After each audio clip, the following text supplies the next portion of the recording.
కర్ణాటక రాష్ట్రంలో హోస్పేటలోని Tungabhadra dam gate కొట్టుకుపోయింది. నిన్న రాత్రి హోస్పేట్ దగ్గర చైన్ లింక్ తెగడంతో ప్రాజెక్టు 19వ గేటు వరద నీటిలో కొట్టుకుపోయింది.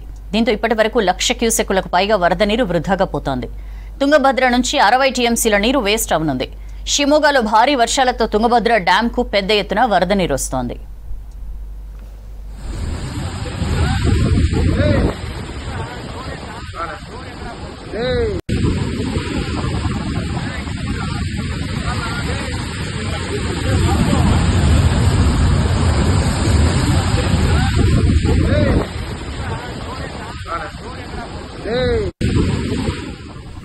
తుంగభద్ర నుంచి సుంకేశుల ప్రాజెక్టుకు 1,00,000 క్యూసెక్కుల వరద నీరు వస్తోంది. దీంతో నదీ పరివాహక ప్రాంతాల్లోని ప్రజలు అలర్ట్ గా ఉండాలని అధికారులు సూచించారు. గేట్ రిపేర్ చేసే వరకు సుంకేశులకు వరద ప్రవాహం కొనసాగనుంది.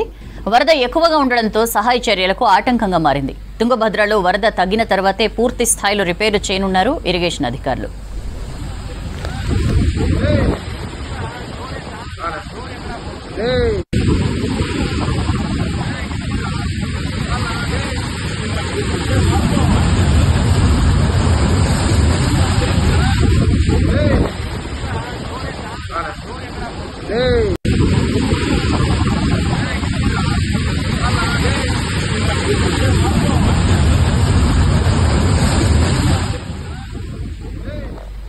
డెబ్బై ఏళ్లలో జరిగిన ప్రమాదాల్లో ఇదే అతిపెద్ద దుర్ఘటనగా అధికారులు తెలిపారు. దీంతో లోతట్టు ప్రాంతాల ప్రజల్ని అప్రమత్తం చేశారు.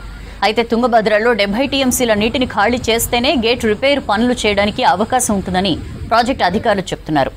ఇలా అయితే కర్ణాటకలోని 4 జిల్లాల్లో కరువు పరిస్థితులు ఏర్పడతాయని ఆందోళన చెందుతున్నారు స్థానికులు.